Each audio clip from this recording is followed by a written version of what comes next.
Hello everyone, welcome back to Benjamight Gaming as I'm continuing to make my way through Disco Elysium. Now buckle up everybody, I actually played for 7 straight hours, thinking at the end of hour and a half to 2 hours I was maybe near the end of the game, so I kept going a little further, and before you know it I played till like 2 o'clock in the morning. Now I have not finished the game yet. I think I'm really close, but I have not finished it yet. But this is an intro that I'm recording after the 7 hours of gameplay because I just couldn't find a spot to stop. I kept going thinking we were near the end. Now in the last episode, we pretty much consumed most of that time talking to the people that were a part of that tent where they looked like they were trying to build a dance club inside the church building, but it turns out they had a little bit of an ulterior motive going on that we had to figure out because of a good roll. Now I love the fact that we got to just not shut them down or arrest him, but we were like, look, I tell you what, I'll let you slide on this one, but you got to do it right. I thought that was such a cool aspect in the game. I'm so glad I got to do that. Now, the lady that was on the outside was telling us about something crawling around inside the church. I'm really hoping that it's a cryptid, but going by the description that she made, I don't know if that's what I'm going to find in there. But where the episode finally wrapped up is we managed to find a free place to sleep. Oh my goodness, that's going to save me 20 bucks a day, which is huge. And we managed to get clean shaven and we got rid of the expression. Oh my goodness, I'm so excited to step out and find out what Kim's reaction is going to be like to my new look. Now I got to be honest with you, I kind of liked the look that we had before more than the look that we have now, but I got a feeling that it's going to be beneficial moving forward to have these attributes cleaned up and shaved and all that good stuff. If by some chance this is your first time finding my channel, welcome. Hope you have a fantastic time. And if you do have a really good time, it sure does help me out if you think about smacking that subscribe button for me. All right, this video and the next few are probably gonna be longer than usual and the cuts are gonna be just at an end point. I didn't actually do any outro videos, so I apologize up front, but hopefully we're gonna have a really good time in this video.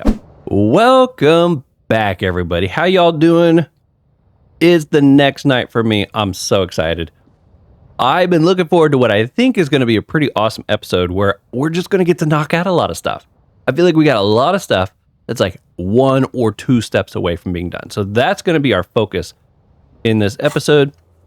In fact, oh yeah, our list is starting to get a little scrolly now and everything. You found a bullet in the washer. Oh yeah, we need to talk to her again. Okay, so what we're going to do, first of all, let's put some stuff back on. Man, I don't even know what to put on. All right, so this is part of the set. That gives me like, what, 3 pieces of that set? 1, 2, 3. The boots I don't have access to. Didn't I have one more? Oh yeah, no, these are the gloves. There we go. Didn't I have one more piece I found? I guess not. But we're going back to this. I really hate that I gave up my cowboy hat. I was like, man, I'd have given her something else if that was the case. I guess we're...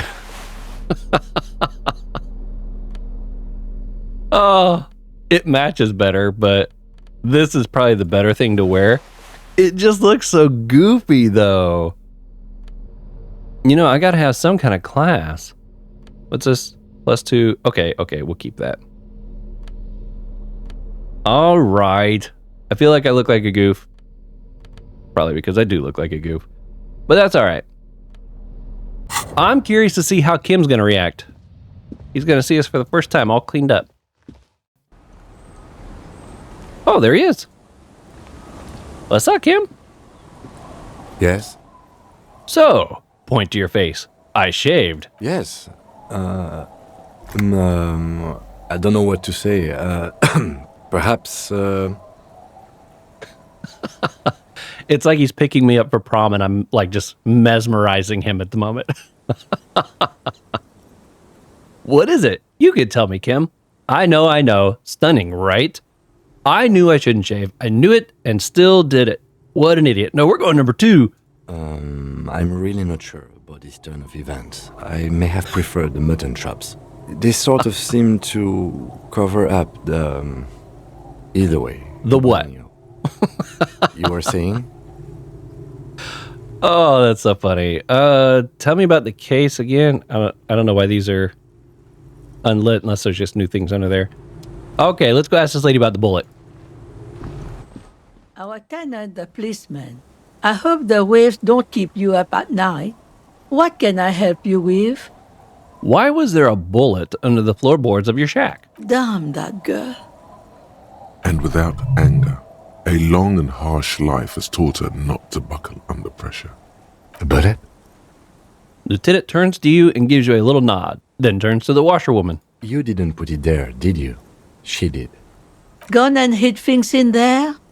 She's usually a good tenant, and not a stupid one either. You rented the room to her? Well, I mean, probably for free. Yes, I let my room to that Ruby girl. She speaks slowly, wringing out a rag. After a long silence, her hands move into the water bucket. Some water sloshes over the edge. As I've done before when she's been in trouble or just looking for solitude. I've made it clear. We welcome all kinds of people here. When was this? She came last Friday, left on Monday in a hurry. What has she gotten herself into? That's for the police to Whoops. find out. Right then. Please answer each question to the best of your ability. I'm sure we have a few. You said she left on Monday? Yes, early with the dogs, around 8 o'clock, I think. With the dogs? She probably heard the lieutenant's Kanema drive by, and it woke her up, just like it did you. Kim, she must have heard your Kanema. Yes. That is a downside of having a 130 kilowatt engine. It lets the bad guys know when you are coming. Right. Is the room exactly as she left it? I cleaned it, like I always do. Was there anything else there? No, The truth, sire. What is she like, Ruby? she's good company. Knows how to talk to an old woman. At my age, you don't get a lot of quality conversation. So I really appreciate that about her. Did she talk to you much during her last stay? No, she was mostly silent this time. Kept to herself. What do you mean? She tried not to let it show, but I could tell she hadn't come to fish. Usually she likes to cast a few lines, but this time she mostly stayed in her room. Well, one thing's for sure. If she didn't commit the murder, she's scared of whoever did. It definitely looks like it was her, but it could be that she just knows who did it and she's terrified of them. But I don't know why she would be running from us if she's not the one that did it. You know what I mean? So I'm kind of leaning towards she probably is the one that did it, but I guess we'll find out. Why do you think she left the bullet there? How would I know? She's a gruff one, but not violent. She doesn't go around toting a gun. She looks back towards her shack, thinking. You could ask her about your hunch, that it was a desperate measure. See if she thinks Ruby fits the bill. I have a possible explanation in my mind. Do tell. It's an exit plan. On second thought, I'd rather not say. It's not something I want to think about. Okay, I guess we already started the conversation. Let's admit it. Exit from what? Her life, the world. Spread her hands this. I don't know if it really matters which one I choose, but I'm going to go with number 1 so there's no confusion. The lieutenant stops writing for a moment. He looks at you, then at the old woman. No, she's a fighter. She really believes that. Did she have any technical equipment with her, like radio stuff? Not that I know of, though she was into nice music. She once showed me a few mixtape milieux she'd made. She brushes her forehead with the back of her hand. Water drips to the ground. Although I guess she was pretty handy with the mechanical and technical stuff. Even fixed the heater in the shack. You should be thankful for that. Where'd she go? I don't know. Further up the coast. She tried to leave quietly, but the hinges on that door screeched like a cat in heat. Woke me up. I heard her rushing in those heavy boots, heading up north. It's a peninsula. She might be trapped. You'll never find her, you know. She knows the coast like the back of her hand. You only just arrived. I wouldn't worry about that, ma'am. We are persistent. Further up the coast, we go then. But that place is huge. She's a needle in a haystack. Wipe your brow. Man, I was really hoping she'd be hiding in this village. Are you sure she didn't go somewhere more pleasant and less wet? We'll go number 1. Are you sure you'd rather stay here? Get a nice cozy fire going in the heater? Seems like a better idea to me. Well, we'll probably be back. The Feld electric mural. You feel like you should go look at it again. Step closer this time. Okay. A few more questions about Ruby. What more do you want to know about that poor girl? Enough about Ruby. Yes, let's say one Goodbye. thing, officer. If you do find her, please go easy on her. She looks around. The air is getting colder. She really means it. It's an honest plea. She's a good girl. Whatever she's gotten herself mixed up in. Fair Okay. weather T500. All right. Remember that weakness you were looking for in the ceramic armor?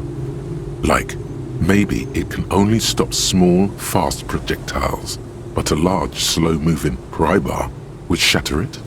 Or, if I run an electrical current through it, maybe it will melt. Oh. Or, personal favorite, frequency something something radio weapon? None of that would work. You need to shoot the part of the enemy that doesn't have Fairweather T500 on it, because the armor itself is invulnerable. Good news is, so are the armor pieces on you. Bonuses. Ooh, look at that.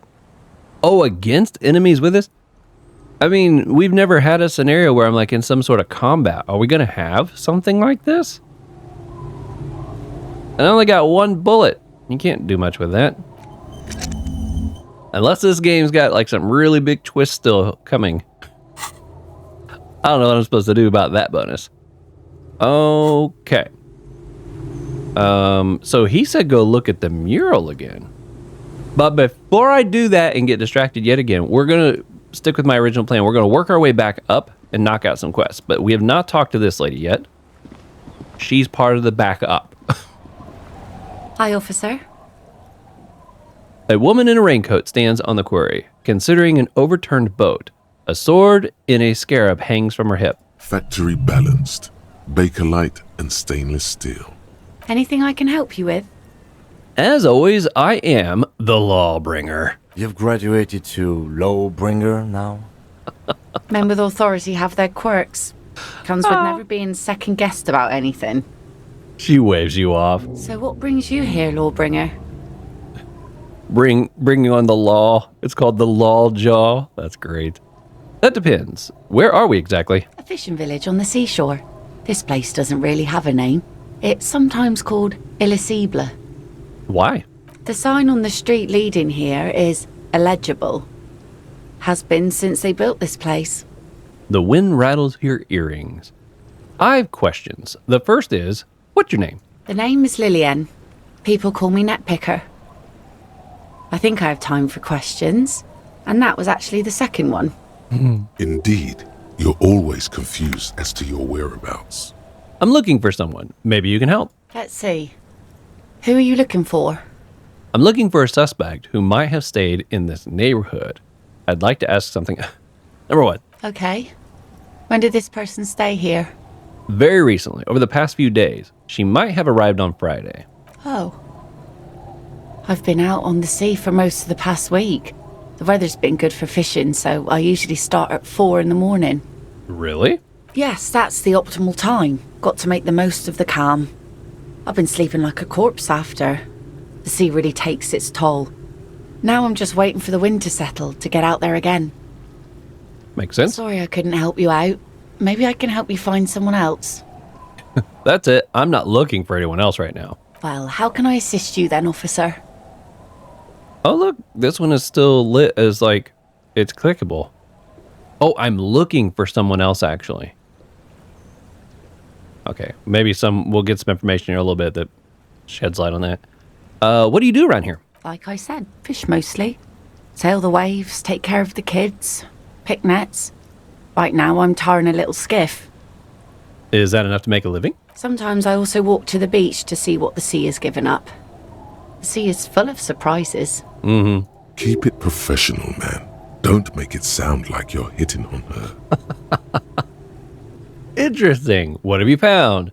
I never thought the sea brought in anything particularly interesting. Walking on the beach sounds quite romantic. All right, I think I get it. Let me ask you something else. Obviously, we're going number 3. We're clean shaven. We got rid of the... Yeah, we're in the prime disco dating scenario now. Oh, very. Finding pieces of glass, bits of wood. Every once in a while we get dead bodies. Human, animal, fish, other sea creatures. A mine washed ashore once. What else? Bottles, drugs also, lost cargo in general. Most of the time it's just wood and glass. Ooh. Very romantic. She is totally hitting on me. She's like speaking our language right now. All right. Major choice moment. You only get to ask one thing. It would be weird to say them all. Choose wisely. It would be weird to say them all. I need to know about those human bodies. A mine? The RCM could use a mine. Where is it? Drugs? I need info on this. Major narc. Point to yourself. This place looks bad. Why don't you leave? Okay, enough about this place. None of these are that fun. I was hoping to have some fun ones there. I'm going to go number 4. And go where? The fish are plentiful here and we get enough orders to get by. It's not great, but it's something. You just got to follow the work. That's where the money sleeps. Anywhere with better opportunities. Just somewhere. Close your eyes. Away from all this sadness. I understand what you're saying. It could be worse elsewhere. Yeah, I mean, she doesn't seem like she's got a really bad setup going on here. You just got to follow the work. That's where the money sleeps. If she's happy here, I don't think there's any reason we should try to push her away. Let's go number 4. Exactly. I don't mean to complain about my sad pauper life. We do manage all right. We're tough people here. Nice sword, pointed the saber on her hip. Does it come with a story? Unfortunately, the factory sold this one with a 3-year warranty instead of a story. It's to intimidate folks mostly. Hold on, do you know how to use it? Not really. I know some basic moves, and I know it sure as hell beats a knife when you're in a tough spot. But not when you're in a tight spot. It is imposing, nod. Isn't that what guns are for? Number 1. It's a regular mass-produced sword, like a shovel or an axe. Nothing fancy, just for intimidation. Why do you need intimidation tactics? From time to time, people need a lesson in respect. That's just the way it is. Back in the day, I caught the eyes of many men. And believe me, men need a lesson in manners from time to time. Can I borrow that sword? Why don't more women arm themselves if it's so effective? So where are all these men now? Obviously, we gotta try number 1. No, I'm afraid not. Tempting to confiscate the blade I used to keep these animals in check. You'd put me in an early grave. Right. So where are all these men now? Some went to patch their wounds, their lesson learned. Others were more thick-headed. And one of them, I ended up marrying. Wait, why? If they're thick-headed, where's your husband now? Oh, let's go number 2. Gone. Gone where? To the waves. Aw, The sea took him. It Oh, was that a long sucks. time ago. that's bad. What happened? Oh, say no more. Wait for her to continue. He died? Was he murdered? No. Let's try number 2. He didn't respect the sea. Went out there, drunk like a skunk, and sure enough, one day the boat was found floating empty. The bloated corpse turned up 2 weeks later. Now, before you tell me how sorry you are for my loss, know that it was 4 years ago, and I've moved on. There's only so much mourning you can do for a drunk with sinewy muscles. She really liked those muscles, though. It's in the way she pronounces sinewy. Yeah, death is nothing. I crap on death. You should have thrown yourself in the waves after him. No way. Time really is the best cure for sorrow, isn't it? It's healthy to let go and move on. Gotta keep the wheels spinning. I'm thinking either 3 or 4. Time really is the best cure. It's healthy to go and move on. Gotta keep the wheels spinning. I'm gonna try number 4. Us working folk don't have the luxury to be bedsick with melancholy. I buried him, mourned for an appropriate amount of time, and went on. Life didn't really change that much for me and the kids. Oh, so she's the mom of the kids back here. Okay. She glances at the village where two little kids are playing with what looks like rocks. This is neither a touchy nor a very interesting topic for her. She looks like she's ready to go on a date with another, better, drunk. Ask her. Both of you could need some action. No, if it had nothing to do with drinking, I would totally hit on her. But no, I am not doing that.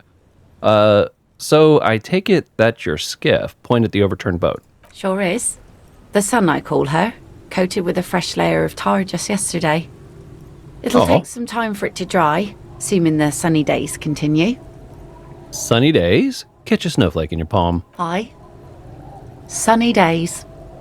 You got a problem with that? No, ma'am. We have no quarrel with sunny days. Good. It would have been bad news had it turned out it wasn't a sunny day. Bad news for the skiff, bad news for the nets, bad news for the kids. There's a moment's silence. She looks at the slushy snow melt on the yellow belly of the boat. When do you think it'll be ready? There's something we might have to check out on one of the islands. The origin of a shot. Oh, yeah. We have like 2 more sniper locations we need to maybe look at. I want to ask you something else. We'll go to number 1. Shot, huh? The boat will be ready when the sea turns and the winds settle. You can't command the weather, officer. My prediction, it will be at least 2 days. Oh. Okay. Be seeing you. All right. She's a fun lady. Good outlook on life. I don't know if there's anything else we can say with Joyce. I feel like we wrapped up everything there. Good.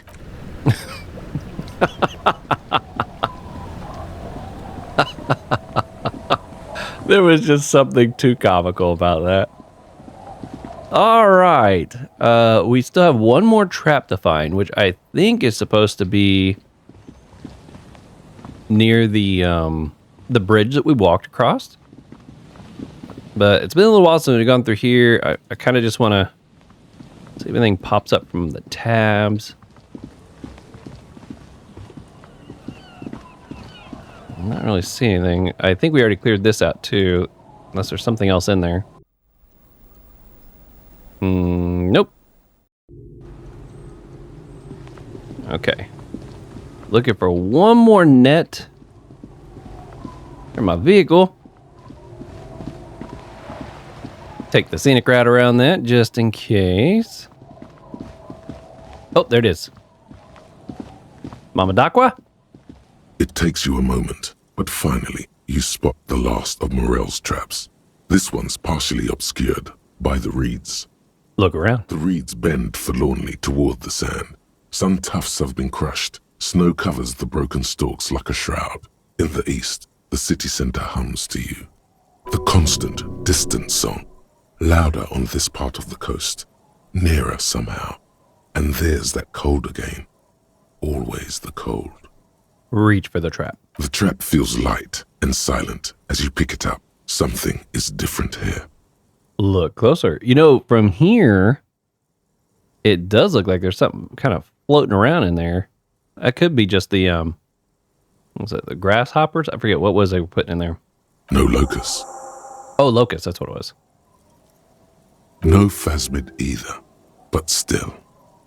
Immediately yell, "It's empty!" Your voice echoes on the coast, carried by a gust of cold wind. Look closer. Well, the bait worked on something. This doesn't mean it was a reed monster, though. Unless you see one in there. I just see an empty trap.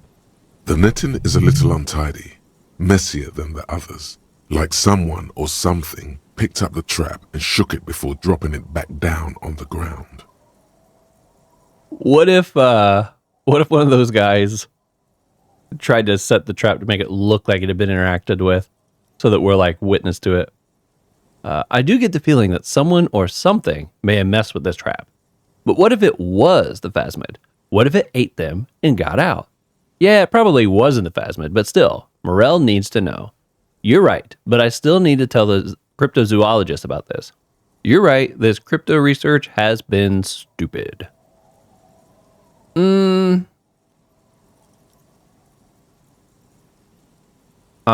or two. But what if it was?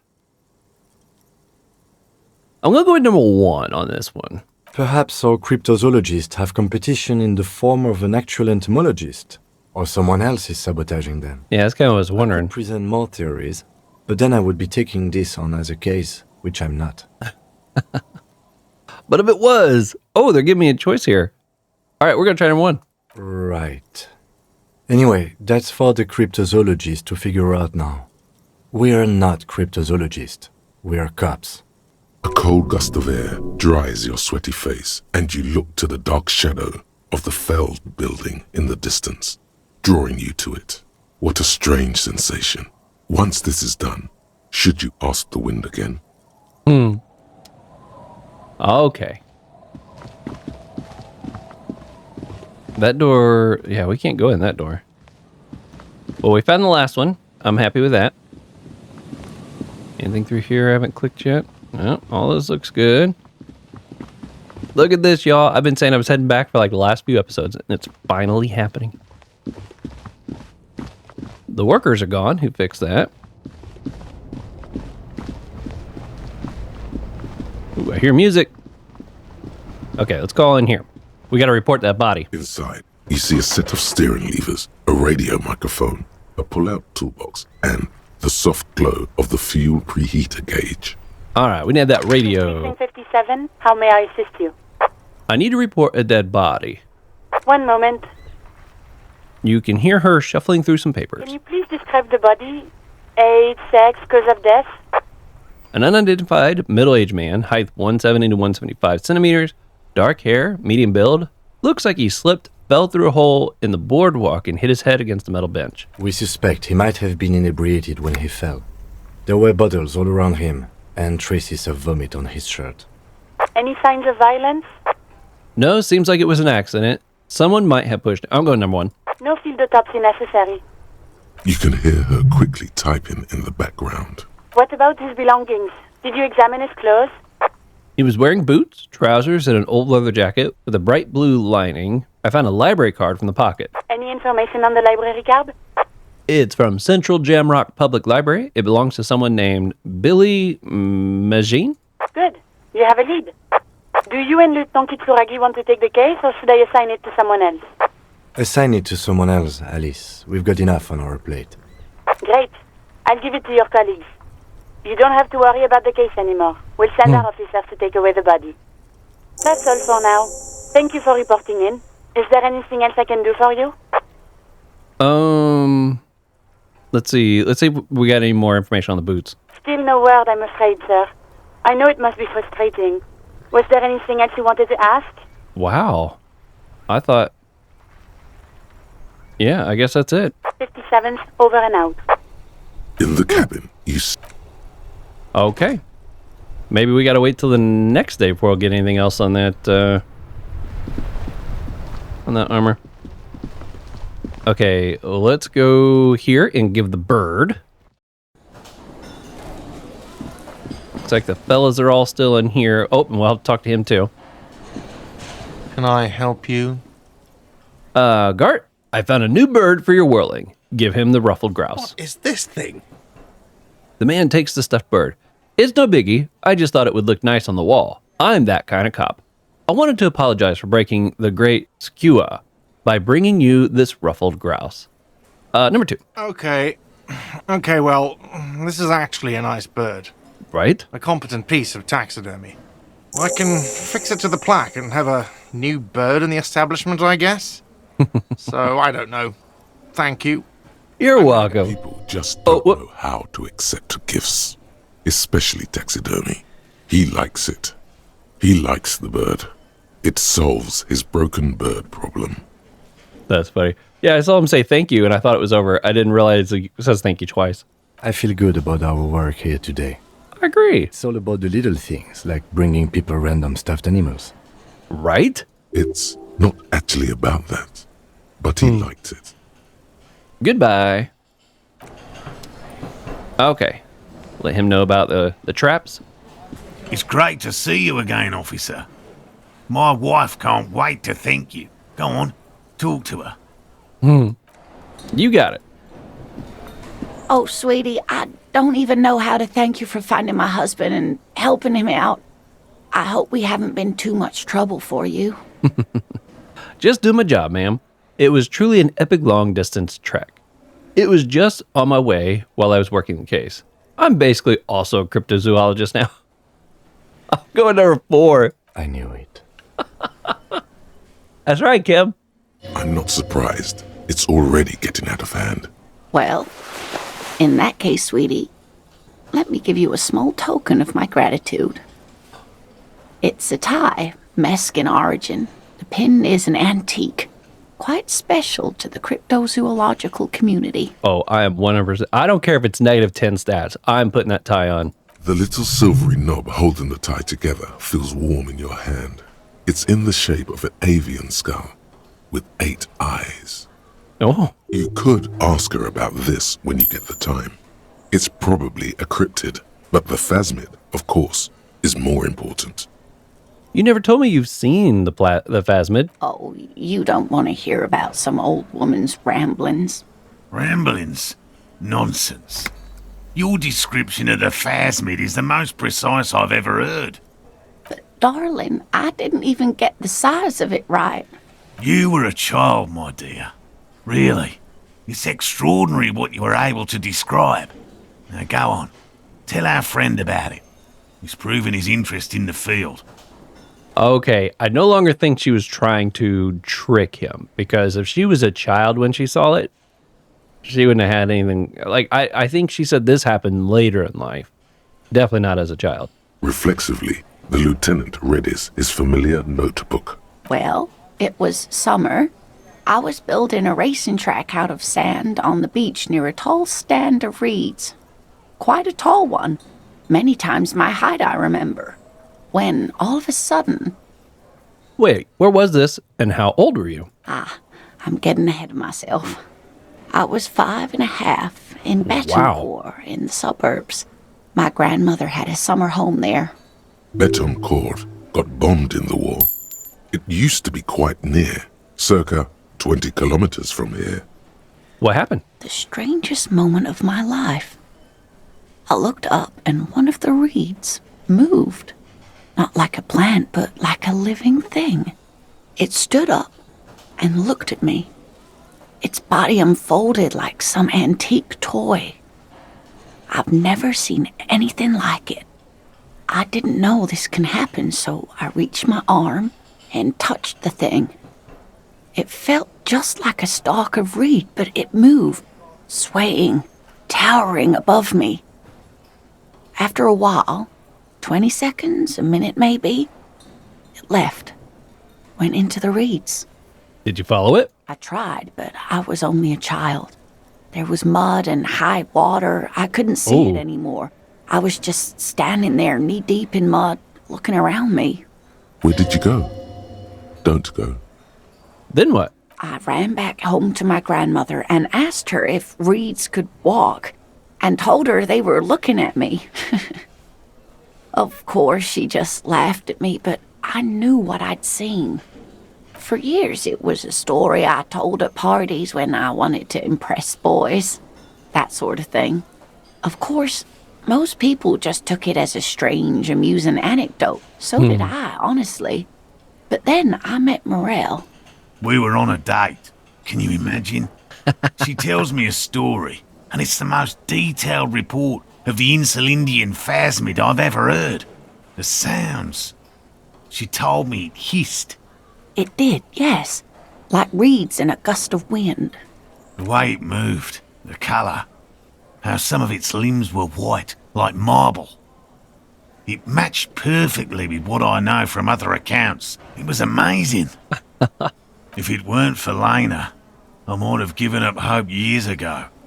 It's no exaggeration to say that she restored my faith in my profession. He looks at her with admiration, forgetting a wide smile on his face. You were on a date? Our first, yes. The old woman looks at her husband tenderly. The glance is tender, yes, but Aw. tempered by something else. A thought she can't express, even to him. Interesting. Its limbs are white? Not all of them. There is some white coloration reported, along with beige, where the camouflage ends. How big was it? It's hard to say how big things are when you're quite small yourself. To me, it seemed to be taller than I was then, but that's probably not the case. Maybe you imagined it? How could she? Who imagines this? She didn't know about the phasmid.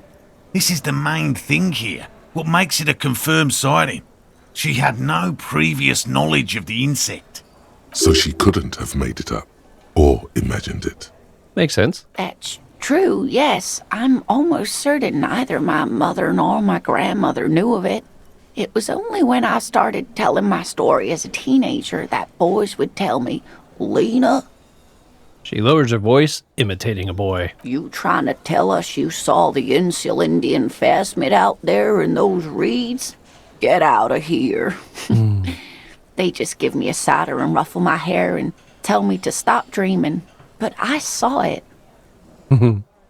Kim, what do you think about this? I thought it was a wonderful story, man. He closes his notes and gives her a simple smile. But I don't believe it. A child left unattended on a warm day. Children make up stories and then end up believing them. It definitely does have some, what's the word I'm looking for? Embellishments? Maybe embellishments is the right word. It's pieces that don't quite make sense. She was building a racetrack, but for what? Did she have like some toy cars or something? Or was she running or riding a bike? And at 5.5, and then she was out there by herself and started to chase after it into high waters and mud. I don't know. I mean, it doesn't take much water to feel like high waters for a 5.5-year-old, but I don't know. It does seem a bit far-fetched, but there wasn't nothing there that made it seem like a lie. But it is possible she still just kind of made the whole thing up just because she thought it would be interesting. And then she didn't start telling the story until she was a teenager. Maybe she read it in a book and she's like, I'm going to concoct a story here and see how people react to it. I don't know. Thank you for sharing this with me. You're welcome, sweetie. I do appreciate the chance to relive it whenever I get one. It was just such an impossibly sunshiny day. So warm. And she could get up and walk right into the reeds on her own. Into the mud. Anywhere. Very cool, very cool. Okay. What we got here? Oh, baby, we're making some progress. Inspect the traps. The last trap was empty. Return to morale. Okay, so maybe I can talk to him now. Nothing like the gratitude of a good woman. Now then, what can I do for you? He gives you a gruff pat on the shoulder. He tries to play it cool, remain professorial. But inside, this man is itching for some news on those traps. Did you know Gary was hiding the armor? Hell no. I had no idea. And I'm still cross with him, to be honest. It's not like him. He's got his quirks, but dishonesty, disloyalty are not one of them. Thanks. He's still glad his friend stood up for him. Good. All right, good. Okay. And? Oh, boy. And one of them was empty. Nothing. Maybe I didn't check them all after all. Number one. Completely empty? Yes, there was nothing in the trap. No locusts, no phasmid. No locusts? No phasmid either? That's not ideal, but... He rubs his chin. It just means the Indian phasmid is even more clever than we thought. That's right. See, Kim? I knew there'd be an explanation. Of course, more clever.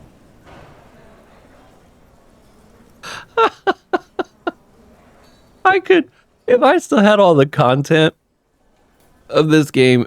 So I only keep a certain number of videos recorded on my computer, and then I delete them as videos go live. If I still had all the content for this, I'd be so tempted to just go through and like snip out every moment where I interacted with these phasmids and Kim responded. And we could just hear those. I think that would be so funny to hear it back to back. That's hilarious. Yes, the Phantasmadeia picked off the locusts and escaped. This is good news, though we'll have to reconsider the design of the traps. Make them more secure. That's right. Another trip to the reeds. Yes, that's exactly what it is. What a deaf hunter, this phasmid. I don't know. I'm not persuaded. Number one, complete support. Of course. Be sarcastic. Unless you have an alternative hypothesis you'd like to venture. Mine stands, okay? No, I did pick one that was positive, right? I think I did. Actually, no. Excuse me for getting emotional. This is a big deal for us. You've helped us twice now, and brought some great news too. My gratitude, and the gratitude of the Société Cryptozoologique de Ravachol, is yours. Fantastic. Heartfelt gratitude. But does it feel like closure?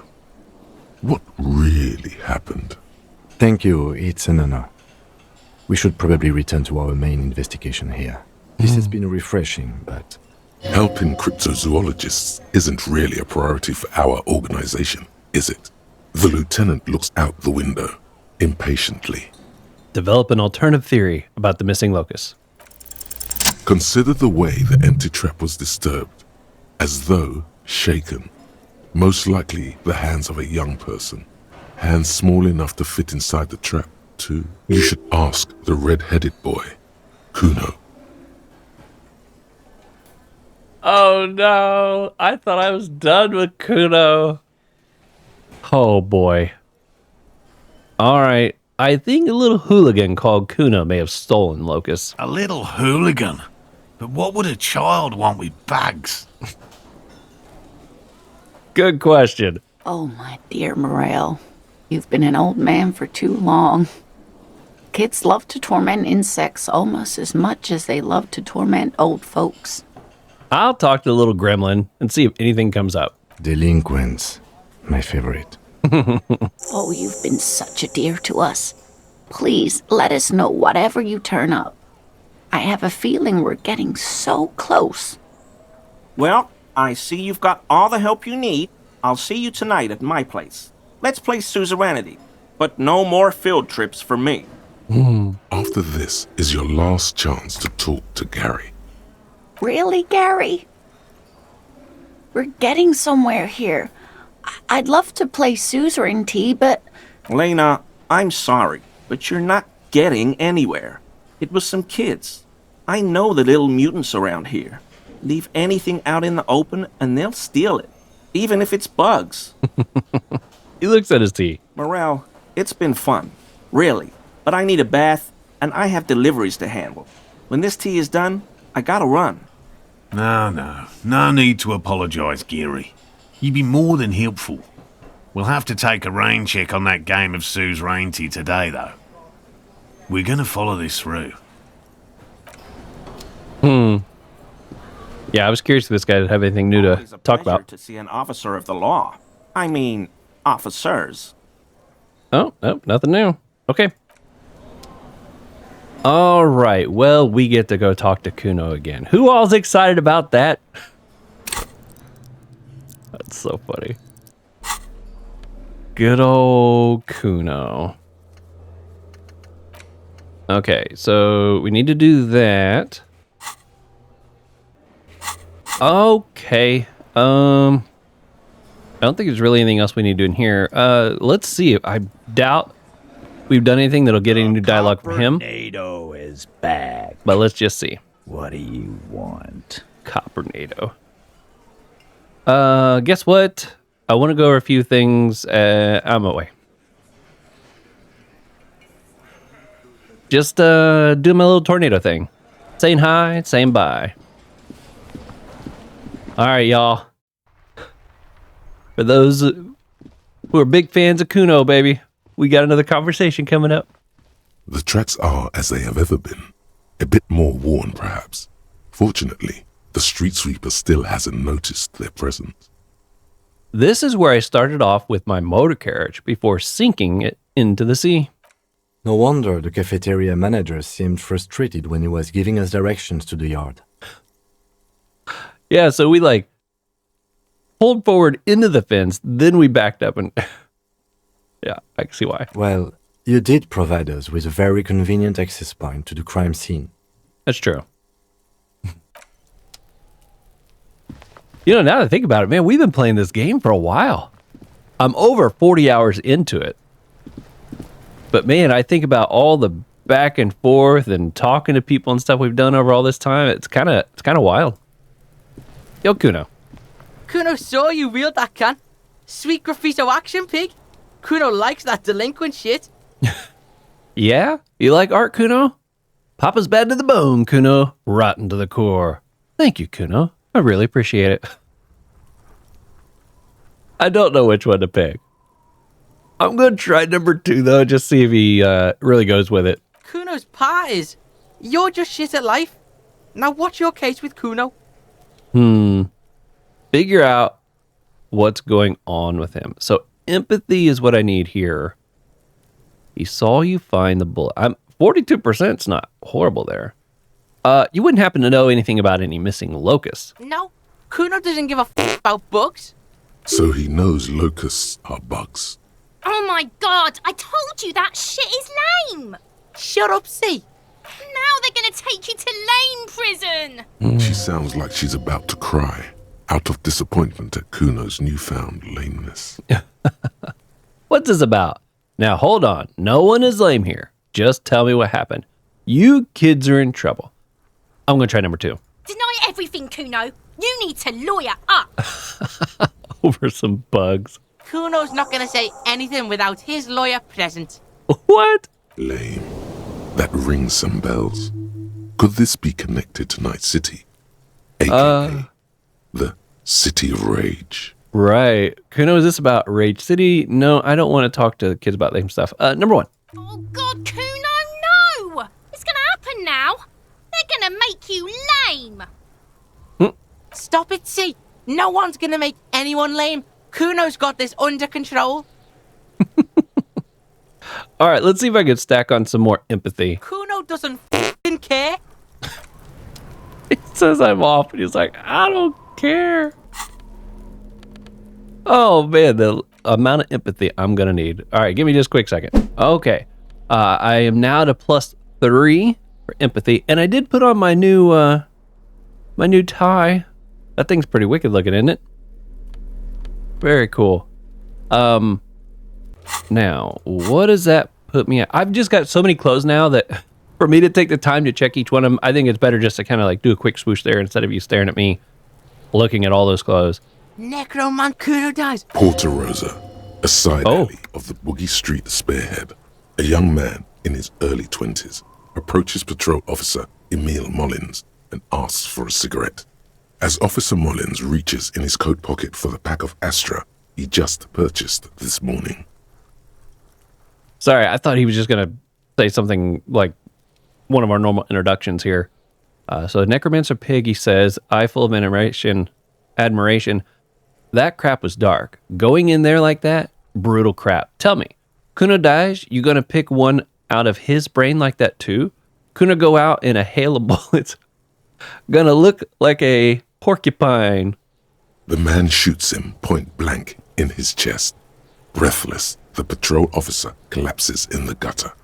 His right hand is grabbing the armor on his chest. The bullet didn't pierce it, but he can't breathe. On the pavement, the patter of the perpetrator's feet growing distant. Bleed, pig.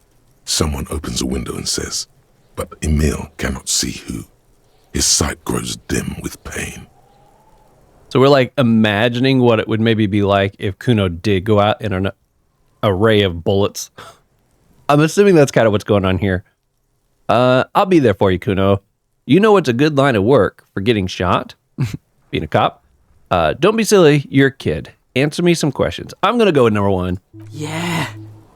There's a dreamy look in his eyes.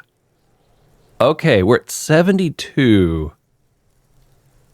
I forgot to save first. Okay, just a quick second. You belittled yourself before the Kuno. Now you must seek his forgiveness. Every time I boot back up with these guys, it's something a little different. Look, you're on my crime scene. I can't have uncooperative civilians here. Look, play along. I want to make this right with Kuno. Make amends. Yeah, I don't have time for this. We're gonna try number 2. What pig? Amends, Kuno. I was wrong to try to hit you. I'm sorry. You're a cool dude. Let's just bury the hatchet, okay? It may not look like it now, but you may have vital information. I guess we'll go number 1. Yeah. How are we gonna make it up to Kuno, pig shit? A material offering is implied. He wants stuff. Only stuff can make it okay again. I just wanted to try the roll. I was not expecting all this. Here's a drink, kid. It's alcohol. This should make us friends. Extend the bottle of liquor. Got you a little set of wheels, Kuno. Throw him the keys to the abandoned truck. Oh, that's funny. I don't have anything. What can I offer you, Kuno? Well, whatever then.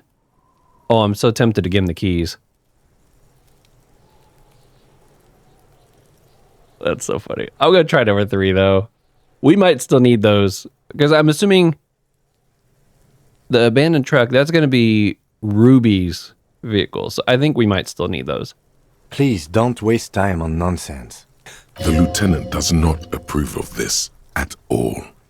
Don't listen to the blind piggo. You're doing the right thing here. Trying to get Kuno to like you again. He pauses to think. You can pay tribute to Kuno with drugs, or cigarettes, or some wheels. Kuno could use some wheels. Motorized carriage shit. I can't do it. Whatever. What are you doing? I need to make truce with Kuno. Offer him something.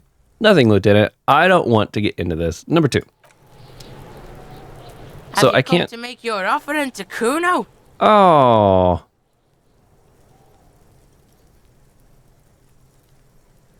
I mean, he's a kid. We can't give him alcohol. That's like totally against the law. Okay, well, maybe we'll come back here. That kind of stinks. I wouldn't have gone out and saved the game if I realized I was going to lose my opportunity for that. Okay, well. Should we go back and talk to this one? Kuno, the pig's getting pretty close to me. Come to snuff my shit out, I think. Take one step closer. Looks like it's time for me to go, Kuno. Pig's come to take me in. I just want to ask you some questions. Take another step closer. I'm going away for a long, long time, Kuno. Going away for life. What's going on there? Are you trying to pull, pig? What are the strange words you use, girl? Hey, kid. Child, converse with me. You there, behind the fence. Walk away. I'm thinking either 2 or 4. What are those strange words you use? I'm going number 4. Let's see if we can freak her out a little bit. You don't want to f with me. I got my hands bloody. I'm not here, pig. You're not seeing this. You can still see the top of her hat from behind the fence. Well, that didn't accomplish I'll anything. die before I squeal, pig. Hey, kid. What's this kid shit? Mind games. I'd rather die than squeal. Get the out of here, face. You got done. Talk to me. We're really getting under their skin now, aren't we? Nope, I ain't die done. before I squeal, pig. Converse with me.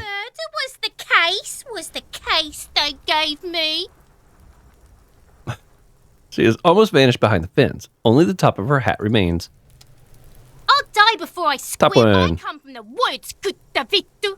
You don't want to go there with me. You don't want to see what I've seen. Don't be traumatizing here. Get the out of here. My guess is he's going to have the same responses he had up here before. Have you come to make your offering to Kuno? Yep. Whatever.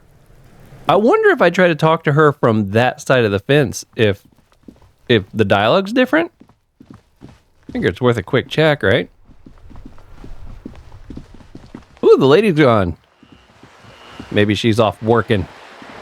She was the working woman, right? Wasn't that like her title? All right, let's head up this way. Aha, right here. Are you trying to sneak up on me? Come to slit my throat in my sleep? Apparently, she doesn't like people standing behind her back. Logic Apparently error. not. She is not sleeping right now. Pig's come to take me out. Trying to snuff me out. No, why would you ever say that? Are you sleeping right now? I'm sorry for sneaking up on you. Number 2. Don't get clever with me, pig. You think you're so clever. Jesus. Trying to sneak up on me again. Trying to sneak up on me. What happens if I just... Trying to sneak. I could almost see there being a thing. I guess not.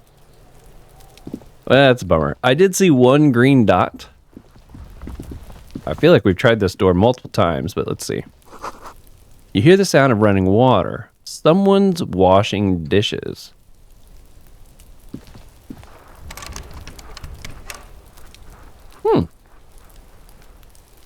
Okay, well. I guess that's it. Well, I mean, I guess my only option with Kuno is to give him the liquor. I mean, it's just a video game. It's not like I'm really giving a kid some liquor here, but it just feels... It feels wrong. He doesn't act like a kid, that's for sure. But I guess if I want the questline to continue, I could give him the keys, but I feel like we might still need those. As far as I know, the only liquor we got too is this blue stuff. Have you come to make your offer? There you go. Stay the away from Kuno. You smell like bum shit. Kuno's not a bum. Kuno doesn't touch that shit. Why? What? Do you think Kuno's 80 years old? Trying to bring me bum juice? Make the Kuno paranoid?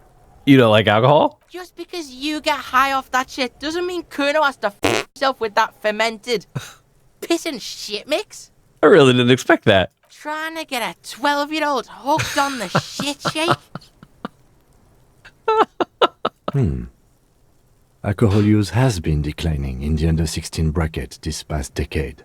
Hey, very nice. This pleases him. Okay, let's throw him the keys. Are you crazy? Class A blind always ruining it for everybody. Let's try again. Are you crazy? Class Okay, A so is there nothing I can do now? You come to make your offering to Kuno. There must be something else I can get. Well, it definitely wasn't due to a lack of trying. Alright, I don't know if we learned much of anything to help with the bug thing, but let's go back and... just in case. Yep, Gary's gone. Hello, officer. I think I almost have it. A new trap design, that is. Oh. I know you're skeptical, but I have a good feeling about this. Okay. Well, maybe... did the quest not update? Okay, you tried to punch Kuno. Failed catastrophically. Now you need to make truce with him to gain access to his knowledge. Offer him something he may like. Smokes. A book? Well, I have some books, but it didn't let me offer him a book. Find out the real reason... well, I guess I can't do that now.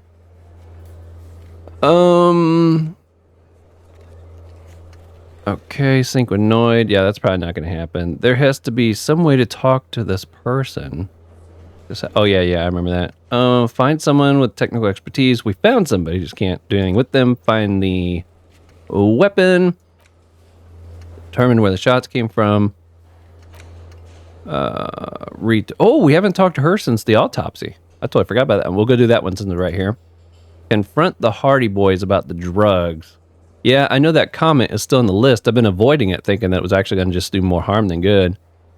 Run the number. Call Alice back in a day. Yeah, that hasn't turned out to work for anything. Okay, well, let's go up and talk to the lady on the roof.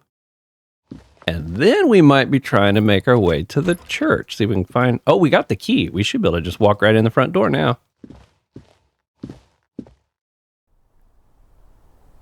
Okay. She's supposed to be out here till like 11. Hopefully she's still here. There she is. I was just thinking, what a nice evening it is for taking part in a murder investigation. Mm-hmm. We have concluded our autopsy and would like to ask questions. Let's see. I wrote down the nickname Lelystad. Lieutenant has taken out his notebook. He moves his fingers across the pages. We have questions that might help solve some gaps in our field autopsy. I'm sure my colleague has a few of his own while I take notes. The young woman cranes her neck, trying to catch a glimpse of the page the lieutenant passed to you. On it is a list of autopsy observations recorded neatly in blue ink. The last missing pieces of a puzzle of flesh. Wow, there's a lot more here than I was expecting. Where is Lelystad? The place, I mean. In Oranje, officer. It's, I think municipality is the term. A nowhere town there. You were almost right, officer. That means his race was occidental, not mondial. I'll update the form. You were both from there? Moving on. Number one. Yes. We were compatriots. Oh. Did that bring you together? No. He was too old for that. And from another part of Oranjenrijk. I didn't even understand his accent. What brought us together wasn't Oranje. It was bad habits. Sure sounded like it. Sex, alcohol, no love for Mother Oranje. But wasn't he a soldier? This could be worth pursuing. A military man, but not a patriot? No. He left the national service after they taught him to do what he did on Seminine. He wasn't the flag-waving kind. He was the making money, killing people kind. He was by no means a stupid man. A people person. A small platoon leader. Certainly not a patriot. You don't seem like much of a patriot yourself. As an Orangian yourself, didn't he lack of patriotism annoy you? We'll go number one. Mm-hmm. There is nothing on Muindi. The old world is dead, and we both knew it. Maybe Oranje did bring us together. In loathing. I love Revachol, though. I hope she loves me, too. How old was he? He was 42. 42? Are you sure? I would have had him above 50. He had many scars that made him appear older. But no. The memory makes her smile. We even celebrated his birthday, like, some weeks ago. It was a funny 2 days. He had little reason to lie to me. We were slightly off then. Thank you for clearing it up. I remember it gave me the option to say something more in the 40s, but I was like, no need to be second guessing Kim for, no real reason. A miss. His eye color. Blue. Light blue. They were like little blue galaxies, you know? It was strange, seeing those eyes in his up face. Pardon the swearing. I do him an injustice. He wasn't ugly. And he had a beautiful, soft voice. Very surprising, what with all the scarring. It was quite something, watching him speak. He had a combat wound on his chin and mouth? Yes. Severe. Ooh. It made him look like half his face was cracking away in some strange smile. That and those eyes. Ah, yes. His hair, if you can remember? It was light brown, almost blonde. He darkened it with brilliantine, made it oily. Not nice to stroke. I couldn't convince him to leave it alone. He had a tattoo. What did it mean? Oh, that. It was a map of the waterways. It was a map of his service history. What did it represent? Do you know? We'll go with number 3. It was a map of his life and the places he visited as a soldier. It was mostly for showing off to chicks, though. I remember Joyce had pretty much told us that's what it was probably for, but I was curious if she had a different answer. For showing off to chicks, how so? How? Imagine him lying in bed. Freakish musculature laid out on the sheets. Well, Scarred, of course. Tattooed. The sheets are dirty for some reason. Is this Orani's lit? don't interrupt. He's smoking and drinking, of course. And his chest and shoulders and arms are studded with stars. Tens, hundreds of them. Maybe even thousands. And the woman goes like, "What was this, baby?" And he says, "That was too hardcore. Don't ask me about that." So she goes, "Okay, but what's this, baby?" And he's like, "Saw some bat shit there. Killed some loincloths." And so it goes. Star after star, port after port, third world country after third world country. And he's done horrible things in every single one of them. You were the woman in this? Oh, yeah. Can you tell us precisely what these mean? Hand her the photo. No, thank you. I've seen enough of him dead. I can tell you what they meant without looking at them. Go on. He was a blue-eyed boy with thick arms, from a small town. He was also poor, and the government of Orania needed some people killed, so they turned him into a grotesque killer. For money. He went to Killer Academy in Vredefort. Then he killed some people on the Semenine Islands. And on other islands, too. All of the islands. After this, he came to Revachol and got killed himself. Not a very fun story. Good story, thanks. Thank you for clearing that up. I'm going number 3. Change of topic, perhaps? Something miraculous is coming. He told me. I remember that little moment from the hanging body, but that seems really weird. Like out of place weird. I think we're finished with this line of questioning. Hand the lieutenant his notes, but I'm really curious though. I kind of want to know what's going to happen. It may just be where she's like, huh. The lieutenant blinks. His expression does not change. All right, let's see where this is going. Oh no.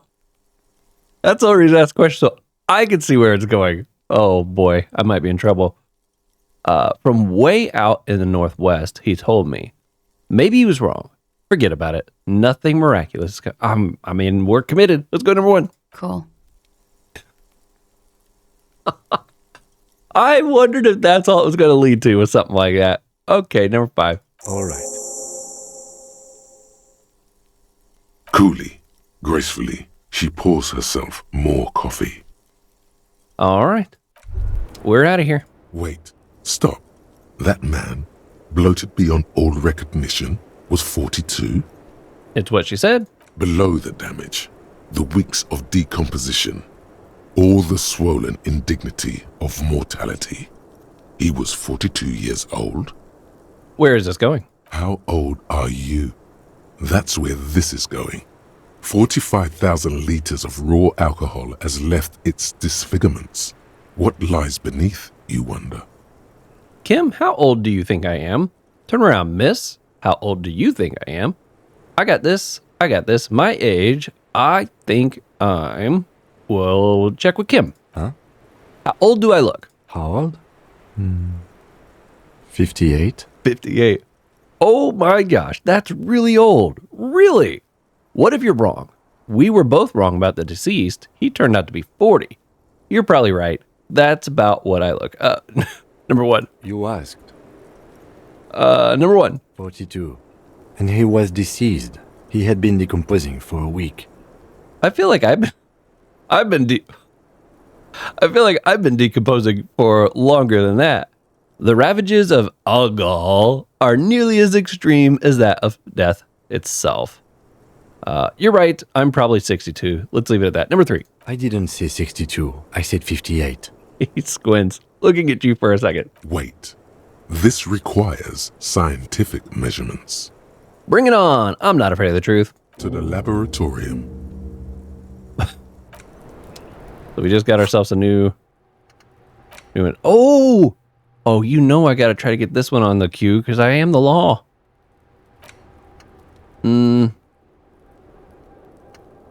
I don't know which of these I'd want to replace now.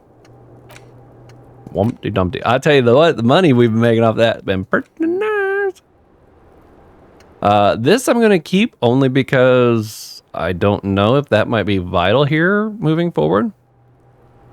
Because we do still have the two guys that are supposed to be, or the two soldiers that are still supposed to be out there and about.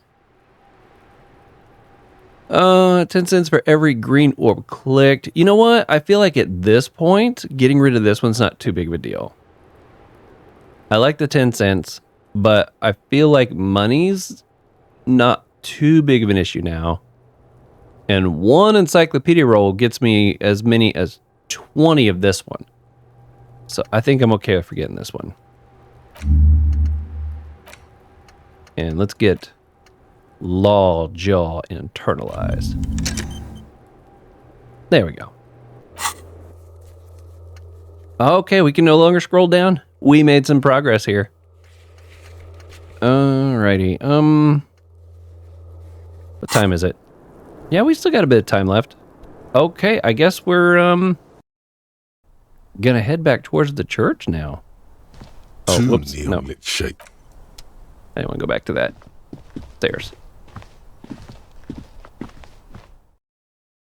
And this will put us closer to down there also. So if I need to stay the night, I'm right next to my free night. Okay, we're right up here by the pharmacy. I don't know if it closes like at any certain time, but let's see if we can buy a couple more for the health. I would like to be kind of stocked back up on that.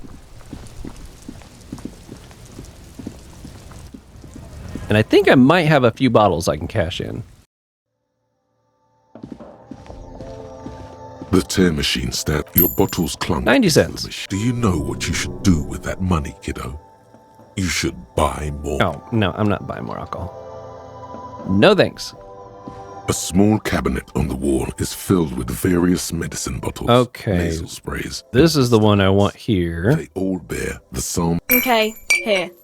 I hope Okay, here. Okay, here. I hope Saint Baptiste.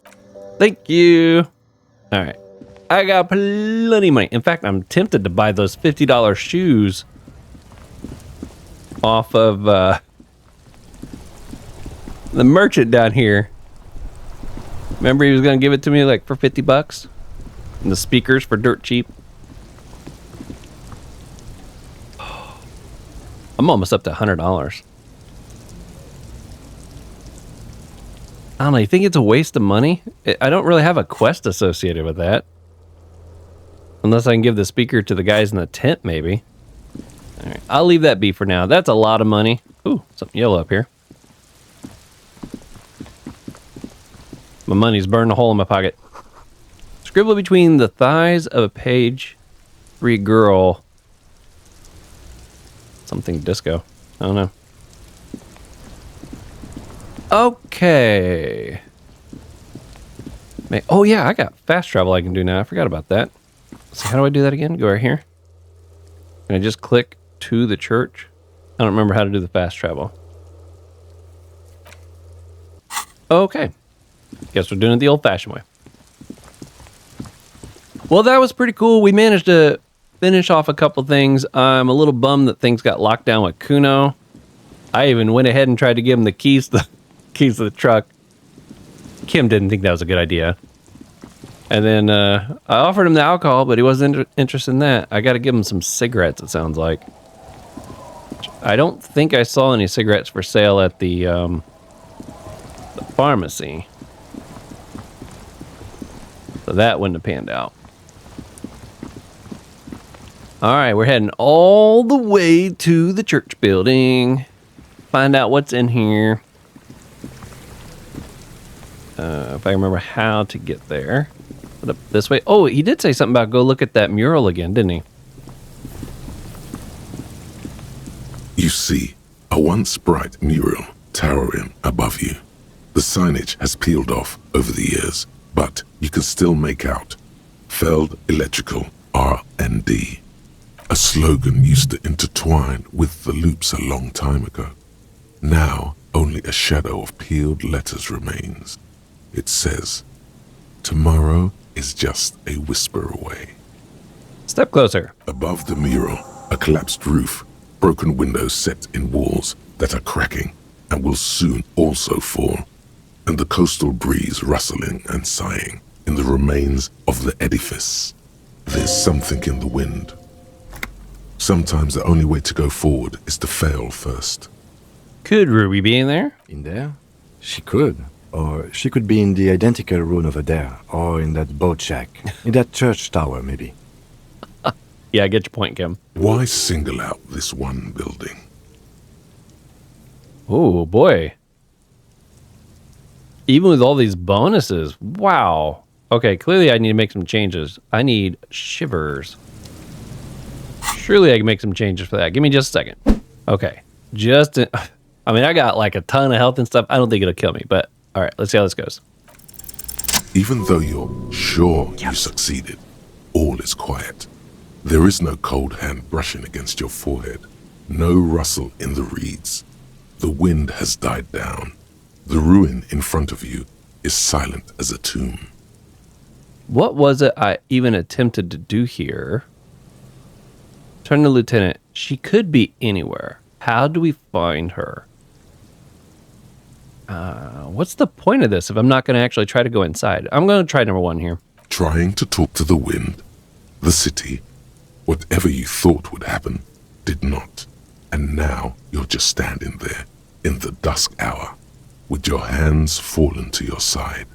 Is trying to talk to the city something you've done before? Is it in your secret repertoire? A trick for when you're out of ideas? A prayer of sorts to Revachol. Interesting. Number 2. How do we? I was really hoping she'd be in the village. Okay. She's probably north of the village, and this place is a peninsula. We already scanned most of the outdoor areas on our wild cryptid hunt, so we have an understanding of the geography, at least. That's true. And then there's the church. If I were a murder suspect, I would not hide in the most prominent building here, but who knows? Maybe she's reckless. Or spiritual. She could be looking for refuge. Anyway, we do it the old-fashioned way, sector by sector. Go over the whole peninsula, ask the locals, enter the places where we can enter first, like we did in the village. Mm-hmm. And if that fails, if we don't find her? Then, if we're desperate, we can look where we can't enter. Bunkers, storm drainage, this place. I'm sure it won't come to that. We do got that one bunker that was like an impossible roll. Walk the coast, the old boardwalk, the reeds. You can always come back here and talk to the wind again. Look where it already I don't know why I would do that. Yeah, I ain't gonna bother with that. Okay, that's a bummer. I thought coming back here I was gonna actually get to enter this building. Now, if I remember right, maybe it wasn't this one. I was like, I could have swore there was something that was showing clickable up there, which made me think I was going to find a way inside of here at some point. Maybe we do. All right, to the church. We're getting distracted again. Now, the old lady said something about one of these old boat shacks. If one of those light up clickable, we'll definitely need to check it. Oh, great. Got myself all... Oh, I can't go that way. Okay, yep, I remember those. Oh, I could zoom out a bit more. I'm sure that would help. What's this wall? Oh, that's one with the bullet holes. That's right. Ghostly shades facing the Yeah. With another 7 shades, a Yeah, cold we can leave that. sea behind the... I forgot. Oh, there's some money right there. Thank you. I did try putting... Okay, I do have the crowbar on, so if I was able to use those on these, I would have done that already. Trying to find my way. There is no straight line in any of these places I'm trying to get to at the moment.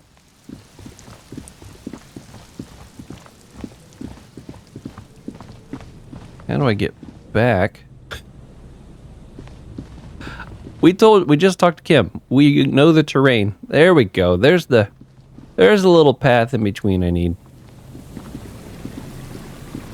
Okay, we should be able to go across that little bridge we knocked over, right? Oh. You should come back here when it snows. A strange feeling. It passes quickly. Back here when it's snowing? Interesting. I think I need to go out this way, though. Yeah, here we go.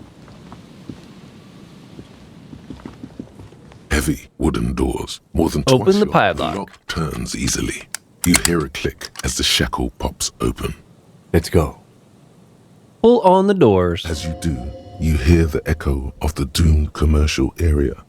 Its black holes and dusty machines. Then the feeling passes. A great whoosh of air rushes into the dark innards of the church, as though rushing to fill a great vacuum. In the heart of the city. Whoa. Wow, there is a lot going on here.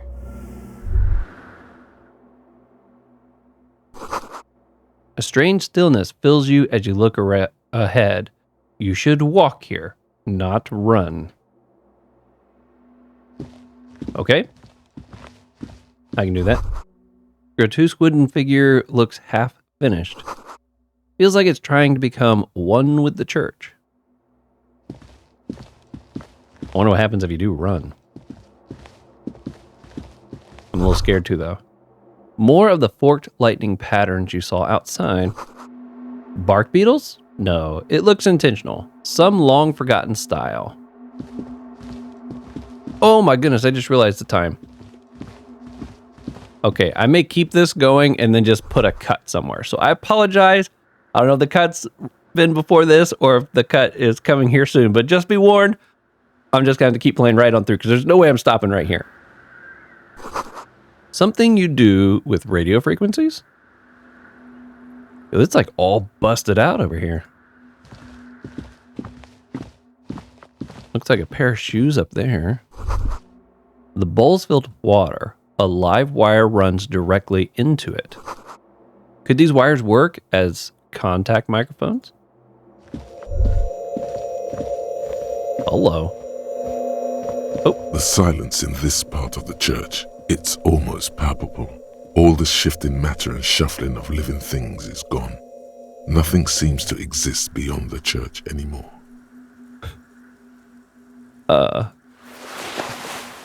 They kept on walking. Maybe if you were to stand in just the right spot, even your footsteps would be completely silent. That's interesting. Wait, I think I still hear something. And then it's gone. Almost all of it. But for the faintest of hums. You can hardly hear your own breathing. Yell as loud as you can, stomp your feet, and clap your hands.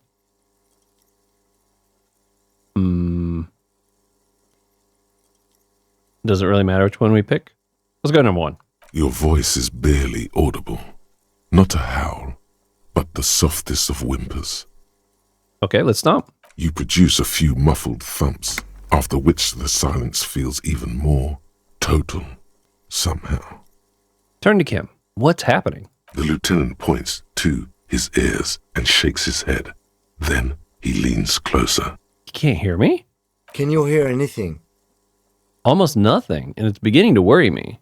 Not really, but it's extraordinary. I've never experienced anything like this. Can't hear crap. Number two. I wonder why the church was built with such strange acoustics. His detached tone conceals how uncomfortable he is. Hey, what if it's something paranatural? It's probably nothing, just our imagination. Whatever it is, it's definitely real. Something odd is happening around us. I want to be goofy and pick number one, but I kind of want to take this place a little more seriously. So we're going to go number 3. The lieutenant doesn't reply, but you can sense him tense up next to you. Look up into the bell tower. The orderly rows of ceiling panels become barely visible, then disappear completely in the darkness of the tower overhead. Ooh, it's a red check. Try to see beyond the shadows.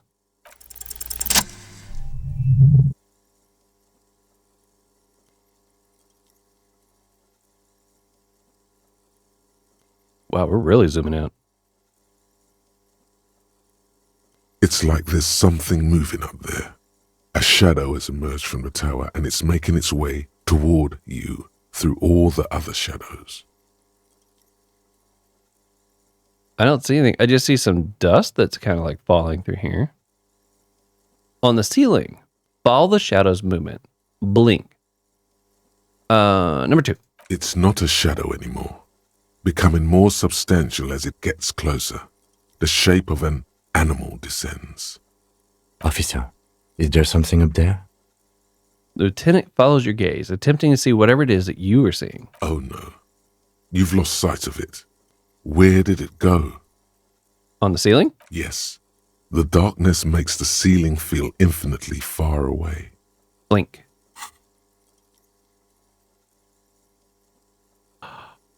You see something hanging from the rafters, looking straight at you with dark eyes.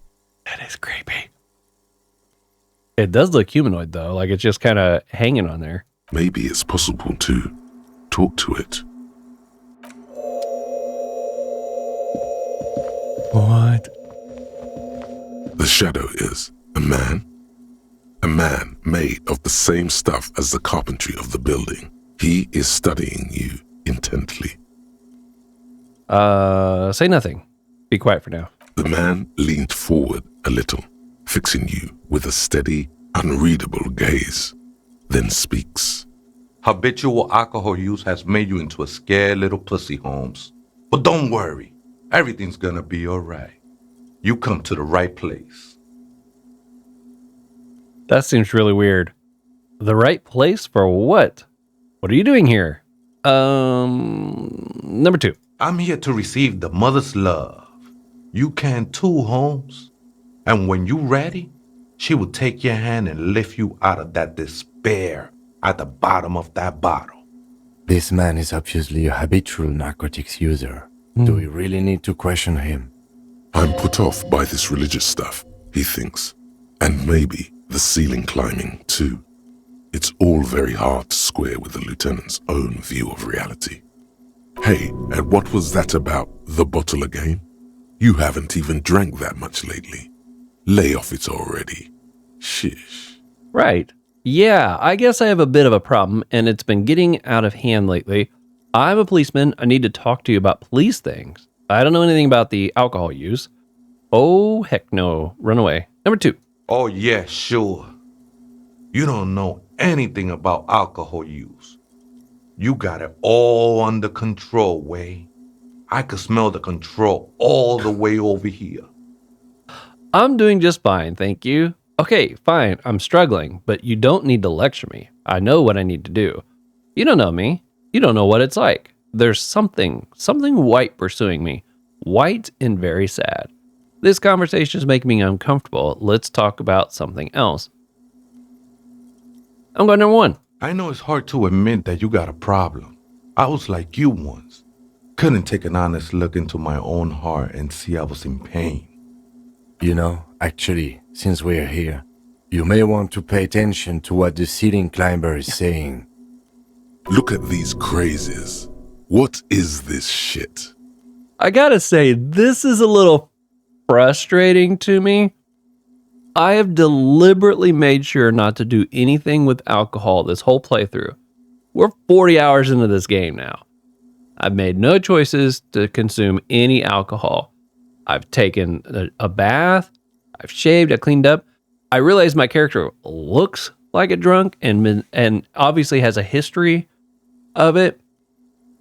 But I feel like this part right here would make a whole lot more sense if I was like, I'm just going to keep drinking because it gives me boosts and things like that.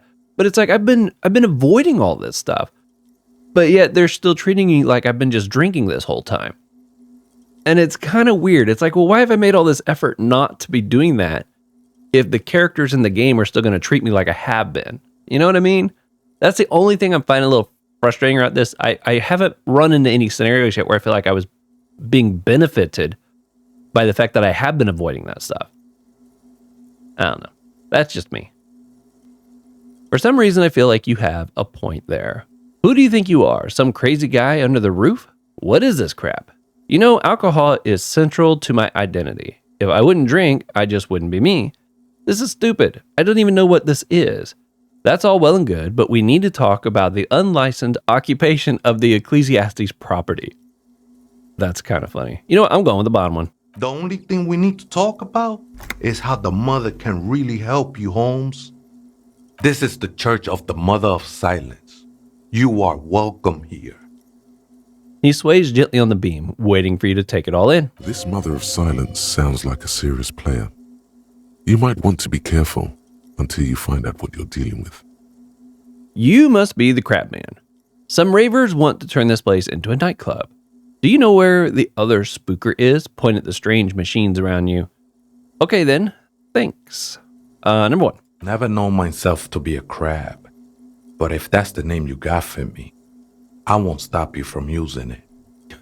To be fair, it's more like a spider. If you're not a crab, then what are you? Sorry, you just weren't moving like a human. Hey, is your neighbor who came up with this name not me? I'm going with number one. I always thought of myself more like a flame, flickering along the rafters and beams. It may be that I gotta work on my technique. What were you before you became a crab man? I was in a gangway, but my memories of that time are fading. Most of them are already gone. Shake your head. So many people losing their memory. A certain portent of doom. I lost my memory too, and it haunts me. I lost my memory too, but I like it. It's like I get to create a whole new me, start again from scratch. So you used to be in a gang, but you don't really remember it. Sounds convenient. Let's go with number two. No, man. You gotta let that shit go. Then the mother's light touch will fill you with rapture. Do you remember your name, sir? Tiago's my name, but those syllables don't mean much to me these days. A name isn't just your identity, but also, so to speak, your place amongst your fellows, your place in the world. I ain't got no use for such a place anymore. My name's Henry. Extend your hand for greeting. My name sets me apart from my fellows. How often do you meet a Raphael Ambrosia? I like that. My name's Harry, and my place in the world is Lieutenant Double... or whatever that is. I don't do names either. Names are out. I don't care what mine is. Number one. That's just the thing, Holmes. None of that matters. He ignores your hand, his limbs a mere shadow below the ceiling. What are you doing here? This is a special place. There's a perforation in the world up there. A way out into nothingness. This church was built around it for purposes of veneration. I circled it, nurtured by the silence bestowed by the mother. One of these days, I'll be pure enough to go drink from it directly. Who's this mother of silence you keep talking about? What will happen once you drink from this perforation? I still understand what you're doing in the church. Is this your scarf lying around here? Show them the red scarf you found. Right. I had another question. I guess we'll start with number one. Oh, that's no simple question, Essa. She is one who can be painted or sculpted.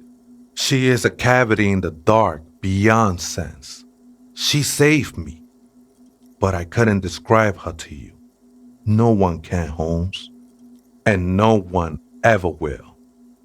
So what will happen if you drink from this perforation? I will be incinerated, but not destroyed. Finally, I won with the state of the world before reality began. Oh, wow. You sure you didn't just switch one drug for another? It's not like that at all, man. It's just faith and joyful service. Too gleeful, those words. He is lying. Not to you, to his very own self.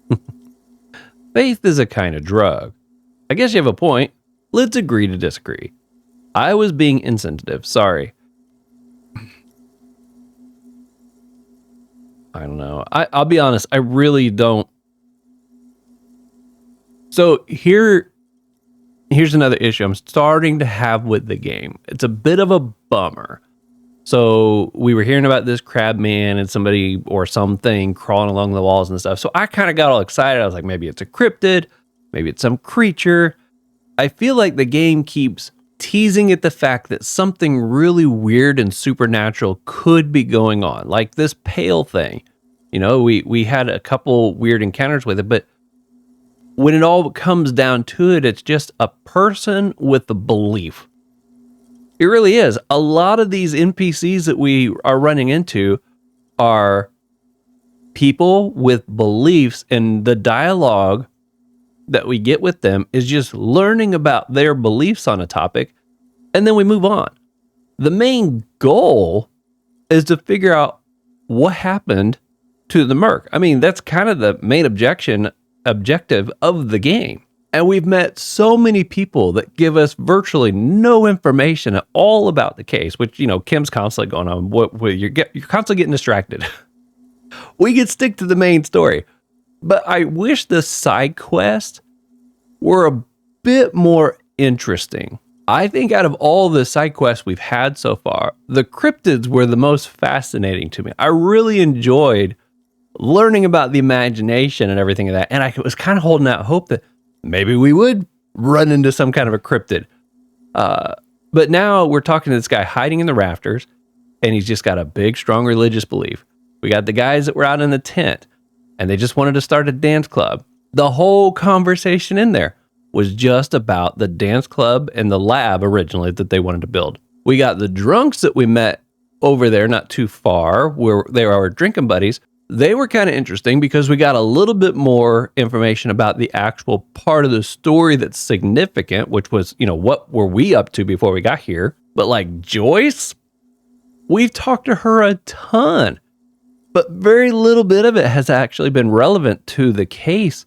The strike that's going on. I feel like we really haven't done much of anything with this strike. The strike is still going on over there just like normal. Everard is over there in his big old cushy seat. If I ran all the way back, he'd probably still be sitting there, and he'd probably be asking me if I want to open the door for him. You know, it's like, I either want some really wild, super crazy, supernatural stuff to start happening, or I don't want all this dialogue with these people just kind of telling me about their life. It's starting to wear a little thin. That's just me. Some people probably absolutely love this, but it's just getting to the point where it's like each person I encounter, I'm almost expecting them not to give me anything to do with the case, but yet they give you so much dialogue. I feel it feels wrong not to pursue all that dialogue just to see what was being said. But then when I get done, I'm like, okay, what did we learn? What did we accomplish? You know what I mean? I don't know. Maybe it doesn't make sense, but that's kind of how I'm feeling. Like this guy right here, I'm like, okay, I kind of just want to skip him. You know, if he's just going to talk about this mother and this milk and, you know, he's going to have this real religious vibe to him. Like, okay, let's just get it over with. That's kind of how I'm feeling at the moment.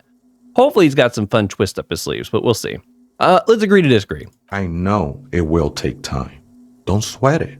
I still don't understand what you're doing in the church. I'm a seraph, Holmes. I sing the mother's glory. You should sing for me, the superstar cop. Point your thumbs at yourself. It doesn't really make sense for you to sing if she's the mother of silence. Good point.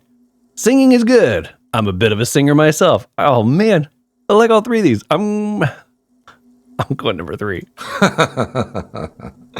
I don't mean literal singing, Holmes. This is the mother of silence we're talking about. It's the singing of a burning heart. You may be thinking, but fire crackles. No, Holmes. That's the material that's burning. The flames themselves are without sound. How did you ever find this place, this church? Hard to say. I think I did some construction work here, back when I still had material worries.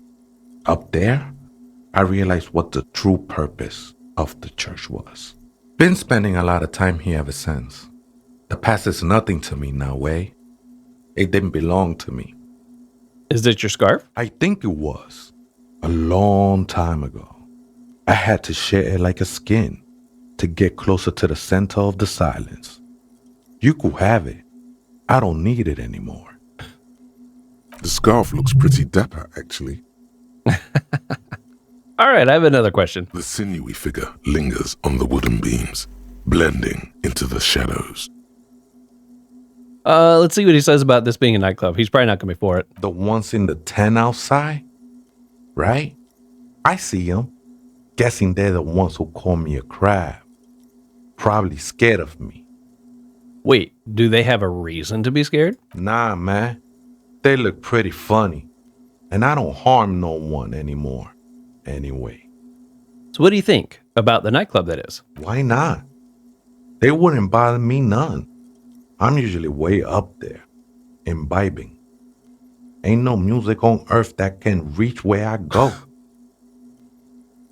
Makes no sense. Might even be nice to have some company.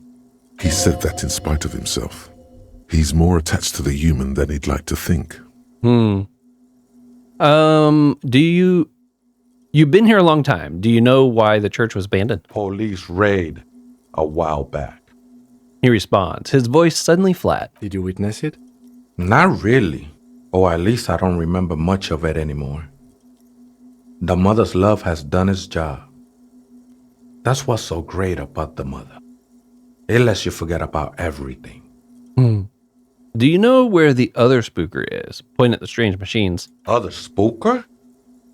Oh, esa viejita es muy estudiosa. Don't know, Holmes. Wait, so there is another person living in the church? No. I just call her viejita because of her clothes. She's actually quite young. Or maybe not that young. Age is just one of the many masks we wear. Wait, what if it's Ruby? Did it ever seem to you like she was hiding here from something? The lieutenant seems to be thinking the same. He takes out his little notebook. You mean like a fugitive? He glances at the abandoned radio computer on the other side of the building, pulsing with light. Then he shakes his head. No, man. Quite the opposite. I don't think she cared much about authority or anything else for that matter. Maybe only about her machines. I see. And where is she now? I told you, Holmes. I don't know. How can you not know that when you both live here? Right, thanks. I'll see if I can find her. Let's try number 2. You just have to wait until she comes back, or... He shrugs. Okay, then. Interesting.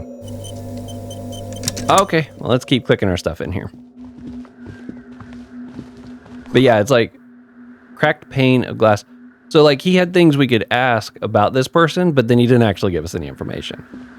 I feel like that happens so much. Frost has drawn flowers on the glass, obscuring the view. A figure drawn in frost on the window depicting a deer.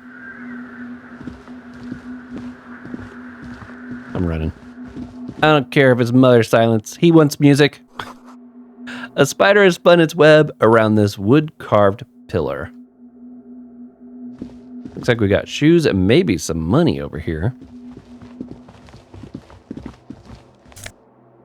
I think, ooh, empathy. $1.50. Okay. Check out this gear. A machine stands in the corner, watched over by the figures on the stained glass window. It's turned on and quivering with soft electricity. Could this be like one of the machines that that guy was talking about over by the Feld Electronics? Another radio computer. And this time it's already turned on. He seems cautious around the machine. These machines sometimes harbor traps, he thinks. Alarm systems and the like. Let's be careful. We should probably let it be. It's becoming clear that there's no trace of the suspect anywhere inside the church. Yes, but this machine looks just like the one in doomed commercial area. Wait, let me just investigate it. Step behind the computer. You're right, let's leave. Number 2.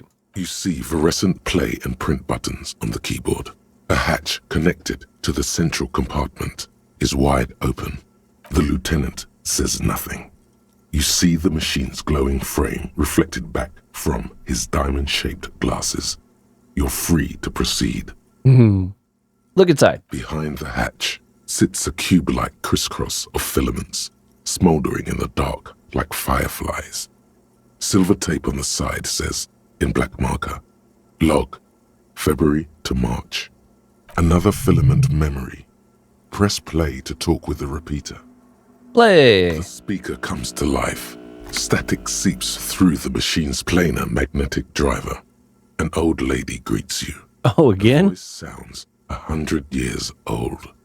Good evening. Votre accident on Saint-Brun. This is the East Insulindian Repeater Station 1. Please repeat. Is this the personal log? She looks a lot like the lady in the fisherman's village. It's the same old woman you spoke with through the radio computer in the doomed commercial area. Vonnie, it's me again. How are you? I looked inside the core, but the tape of the filament just said log February through March. Fortress accident like the one in the doomed commercial area? Thanks, but I'm finished with this call. We'll start with number 1. Good, thank you. Please repeat. Is this the personal log? Yes, number 2. Good. Please repeat the password. Let's look around. There's no use trying to guess the answer. Is it my birthday? This is the police. Please open this thing. I don't know the password. Password? I'm really bad at passwords. Can you give me a hint? There's no option to just walk away, so we might as well pick one. How about my birthday? No. Can you give me a hint? Still no. This is the police. I am contractually obliged to protect the privacy of the filament holder Fortress accident. Without filing a warrant with Lintel, I cannot give you access to this filament. I'm afraid we are not doing that. Unless we want to wait for a month. Now, can you please repeat the password? I don't know. Received. I will register this login attempt. Fortress accident. Is there anything else I can do for you today? Fortress accident. Thanks, but I'm finished with this call. We'll go to number 4. Sleep well, Fortress accident. The machine's keyboard is still illuminated, revealing fluorescent play and print buttons. Let's hit the print button. Nothing happens. Okay. We're looking for a password still. Portable tape recorder. Is it possible it's recording something? Someone's siphoning electrical current from outside into this antenna. 2 decks of reel-to-reel tapes spinning on empty. Okay, I think I've clicked everything. Let's go through here now. In white, silver, and apricot faience, the young mother of humanism stands above you. A crack runs across her body. She is impossibly tall, oval-faced and sad. A dark and radiant majesty. I assume this is supposed to be Mother Silent that the guy back there keeps talking about. This is her innocence, Dolores Day. Cradled in her arms are a pair of glowing lungs, clearly visible from underneath her flowing dress. You should kneel. Kneel? No. Leave me alone, woman. I guess we'll kneel. Your knees touch the floor. The floorboards are hard and cold. There you kneel among the snowdrifts, diffuse light falling on your hands from beyond the glass. Close your eyes first or look up. Let's close our eyes. The world is silent, but for the creaks and cracks of the massive wooden structure behind you. It covers you from the wind outside. The ocean feels distant, its ebb and flow blocked off by the centuries-old pinewood sarcophagus around you. In the darkness, you sense her eyes on you, inspecting you with their multicolored glass, as if you're a bug under a microscope. Open your eyes. The woman looks down at you kneeling. She towers among her followers, architects, laymen, courtiers. There is a sad smile on her lips and a glint in her green-blue eye of what? Compassion? Remorse? She acknowledges the passing of someone who is still alive. You. It's compassion, it's remorse, it's mourning. It's not possible to live. I'm going to say it's compassion. As that soft word passes through your mind, the lieutenant draws an X-shaped cross from shoulder to shoulder. Do the same as you get up. Your fingertips touch your chest 4 times. Then you rise from your knees into the apricot-colored light of the window. Above you, the woman still smiles her distant smile, sundered by the crack in the glass. Okay, this is Dolores Day. The old woman in the village was right. This must be the Dolorian Church of Humanity in Martinez, or the small Pinewood Church in some records. You knew the place? It's a minor landmark, not easy to find. Most maps misplace it. It was built not long after Revachol's founding, 300 or so years ago, by first-generation settlers. What else do you know? There used to be 7 stave churches on the coast. Les Sept Sœurs, they call them, the 7 sisters. Only one remains. The rest were burnt in the revolution or used for building materials. We should be respectful here, although the building appears to be deserted. I do not believe we'll find the instigator here. Something else, perhaps? He looks at the machinery lying around. Respectful? Is the lieutenant a follower of DeLoreanism? A pang of guilt. The lieutenant is leaving something out. Do you know why it was abandoned? Better to not intrude upon him. I don't know why he would be upset about it. We'll ask. I have a theory, yes. There was a police raid a while back. I heard the place was shot to pieces. The old woman in the village was being tactful with us when she didn't mention it. She has more respect for the RCM than many around here. Who conducted this raid? Well, your station was involved, I hear. Although I can't be sure. You're not sure? 3 precincts were involved in the raid, and people say Precinct 41 was one of them. I don't remember being here. I look around. I guess I could have been here. Number 1. I am pretty sure it was a clandestine operation. I don't know anything more about it, why it was conducted, or who participated. I try not to pry into extra-district matters. If I was here, I should find out what I was doing. Better to forget about it.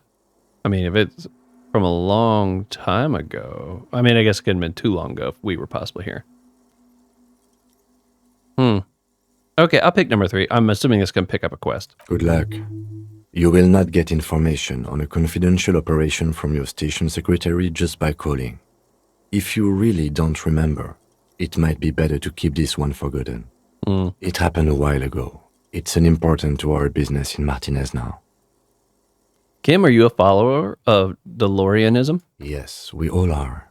Her name, body, and rule are synonymous with humanism. The laws we enforce are DeLorean in origin. Stroke your chin. I didn't think you were spiritual. I don't like her. She looks like a lever. Okay. Number 1. The woman looks by in silence, smiling enigmatically. Number 1. It's not spiritual. It's constitutional. The DeLorean system does not demand faith, only accordance. Okay. So I need encyclopedia and visual calculus. All right, what can we swap out here? Okay, I've swapped everything out. I do have a pair of glasses here that would give me another visual, but this gives me 2 encyclopedia, and when I looked up my numbers on here, I'm a 6 for the visual and a 5 for encyclopedia. So we're going to try going with this setup here. Hopefully we will land both these rolls. The mother of humanism stands above you, a precious 83 for both. That's not too bad at all. On a single pane Okay, of glass, how did you know this is the mother? runs across the length. It's a mystery. A mystery sprinkled with self-pity and regret. For some reason, unknown to your mind, looking at her delicate eyes makes you feel like you're ready for drowning. All you know is, this is the young mother of humanity, and that you should go. Do something else. Escape her sad, worry-worn look. Okay, we'll try this one. A jigsaw of broken shards falls into place in front of you. Oh, wow, look at A that. ghostly reconstruction of the stained glass window. Before it was shattered, there was an older woman beneath the younger one. And a text, a light motif below them both. That's a really cool picture. You can see like the sailboats coming in and everything. Very, very cool. What shattered this mosaic? Unknown. Probably some kind of cannonball or something, I would imagine. Something big. during the raid the lieutenant mentioned. Or just hooligans looking for something to break. Who is this older woman? The escutcheon on her throne says, Irene the Navigator. She is depicted as an older woman wearing thick-rimmed eyeglasses, holding a golden rights apfel in one hand and a scepter in the other. This is the queen her innocence day advised. Above, she herself is whole. Small figures of wise men, common men, worshippers walk up the stairs to stand at her feet.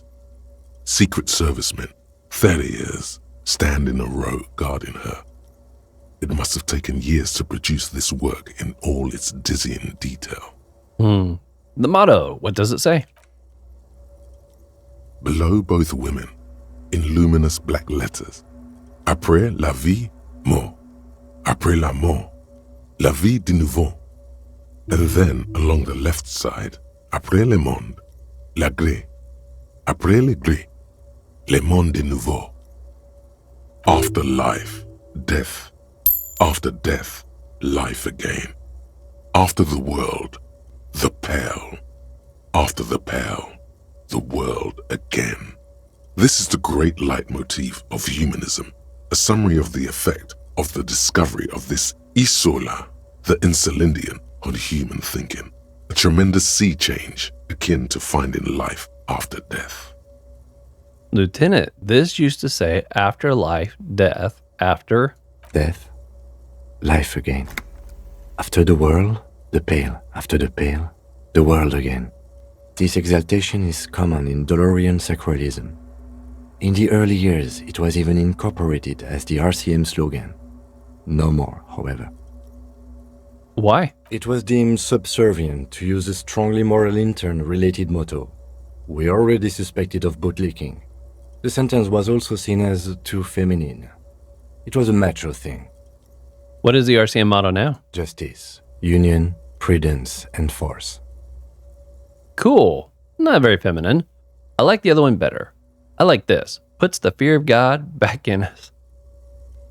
I guess I'll just go cool. Ice cool. I like that.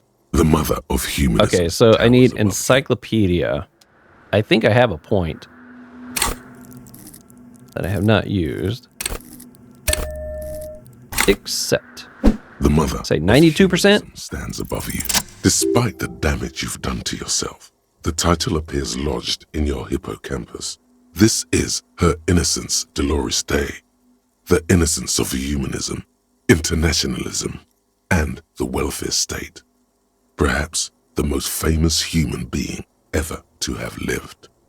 No amount of Commodore Red can wipe her sad smile from your brain thing. It has survived the deluge and haunts you still, and will haunt you forever, as it haunts all men. Wait, what exactly is an innocence? The highest category of historic individual, an embodiment of the world spirit. A ruler? More. An innocence is elected to office by the founding party, a precedent that has taken place a mere 6 times in the entirety of history. The legal system of the Real Belt is built to accommodate an authentic rule should it coincide with our time. An innocence is infallible. The decisions made by one are not decisions. They are inevitabilities. What would have happened anyway? Only accelerated, packed into decades instead of centuries. An innocence is a continuous, compressed event, a sacred human being.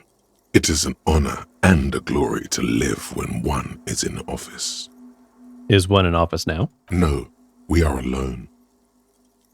Okay, when did she rule? 300 years ago, in the wake of the discovery of this Isola, the Insulindian, by explorers from the continent of Muindi. She is, among other things, the innocence of inter-isolary travel and the connected world.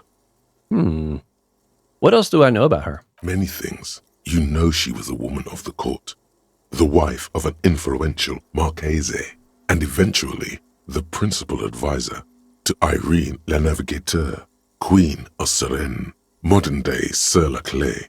Also that she was gorgeous beyond beauty. Draped in ancient sadness. Are you sure you want to remember this bit of historic trivia? Standing under a long, slender form like this, dwarfed. Where's this coming from? Right, better not go poking any further. Okay, what else? Was she smart? I mean, okay, number one. The past. It's a silo of sadness, fermenting. You should keep away. No, you must know. A lot of good stuff just happened right there. Right, better not go poking. Okay, what else? Terribly, women of the court were expected to play both contract bridge and chess sufficiently well to prove an interesting challenge to a man. A simple grasp in matters of philosophy, theology, and science was encouraged. She was, by all means, a kept woman. She made the most of her position in the antediluvian court, a court visited by the most prominent thinkers and artists of the day. In secret, she was becoming the era's preeminent philosopher of the state. A scalpel, a piercing gaze. She was an almost preternaturally magnetic and intelligent individual. Wow. To her contemporaries, she appeared out of time, a messenger from the future of the species. We all fell in love with her, head over heels. Even before she was declared an innocence, her influence was tremendous. How come? It was on her advice that Irene La Navigateur sponsored a number of voyages into the Pale. A costly, often tragic endeavor, ultimately vindicated by the discovery of the new world, the piece of reality you're standing on. She was crowned 2 years after the first expedition returned, setting in motion what is widely considered the greatest era in history, the DeLorean era. I mean, this is exactly what I said. We'll go with that. Wow. Wow, indeed. When her innocence was declared, and the queen she had advised for years fell on her knees before her, she was so overcome with emotion that her lungs started glowing in her chest. Oh, so that's the significance of that. Okay. Bystanders reported golden filaments lighting the already sunlit chamber around her, clearly visible beneath her dress. That is why the lungs are the symbol of love for the cultures of the Real Belt. Oh, that's very interesting. I want more. Was there something terrifying about her? I guess number 3. Okay, when did she rule? I'm assuming that I don't have to pick number 5, but I don't see any like go back options. So I don't know if I'll get to pick both of these. I want to start with number 4, and then we'll pick 3 if it's still available. Terrifying is a term too emotionally charged for your semantic memory, or what remains of it. But terrifying, it's a simple word. She was bad for humanity, and you shouldn't have started thinking about her. You're right. Time to heed the warning. No, was there something bad about her I want to know? Yeah, I'm really curious. You already do. Although she is often considered to be the greatest human being to ever live, there was something ominous about Dolores Day, constantly surrounded by her terriers. She was the most socially secluded and least self-aware of all the innocences. Some modern thinkers would consider her a war criminal for the campaigns she waged against the Mesk state. And then there were the resettlement programs. What happened? The Mesk state tried to detach itself from inauthentic rule. Parts of the world were experiencing whiplash from accelerating into secularism. Her mandatory education programs and mass resettlement of upstream Marguerite were problematic as well. Dissenters were suppressed by a military force she called the Army of Humanity. So there were already people here, and she started to reconstruct it? Is that what they're getting at? Like, I was thinking this was like some just newfound land that they came here and they started building it up. But it almost sounds like there were people here already, and she just started reconstructing it into the way probably similar to where she came from.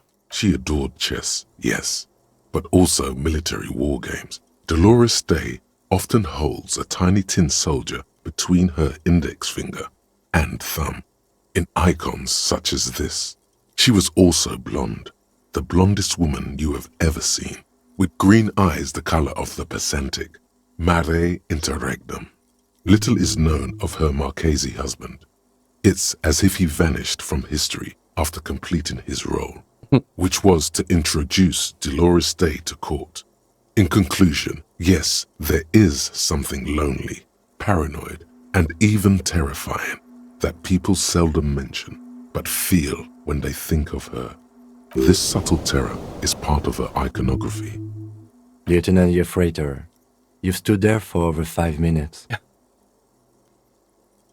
I feel like it's been longer than that. What are you thinking of, if I may ask? She's somehow connected to the case. Glowing lungs, that's messed up. Nothing, just looking around. She's beautiful. She's not human. War criminal! I don't think there's anything to do with the case with her. The lungs, it's interesting, but I don't think it's necessarily messed up. Nothing, it seems kind of boring. She's not human. I think she's human. I'm going to go with number 4. She's beautiful. That she is. A great sacred piece. I wonder what we are doing here, however. He takes his glasses off to clean them. In this church, I mean. The coast in general. We shouldn't linger. This isn't a good place to get lost in. Well, I'm definitely glad I clicked the one that I did, because I did not get to click the other. So that's all closed off now, right? Okay, good. Wow. There was a lot there. I thought this was going to be something that we like go through and find something on the other side, but that is not the case. All right, well, we've collected everything there is in here, and I don't see any other doors. I think I see a bottle down here, though. Let me swap out this for my little baggie. See if by some chance, can I pick you up? Yeah, baby. Do another quick pass. Oh. It came from the stained glass window. Still has letters on it, too. Okay. One last quick loop. Hey, her Innocence Dolores Day liked little figurines, right? Liked holding little men between her fingers, remember? No, I don't remember anything. I don't, what? You have the headless Falcon Rider figurine. You True. should give it to her. Win her back. What? Look around. Win who back? I can't win her back. She's long dead historical figure. I should, yes. This is a task for mine now. Forget about this thought. I should. Oh, yeah, let's do it. So very, very, very nifty. Nifty and mysterious. This is surely what the figurines are for. That's kind of fun. But why is it just lit up because I lost an item? I think so. All right. Yeah, it's not like that thing was serving me any other purpose. Might as well. Well, interesting. We did not find Rose in there.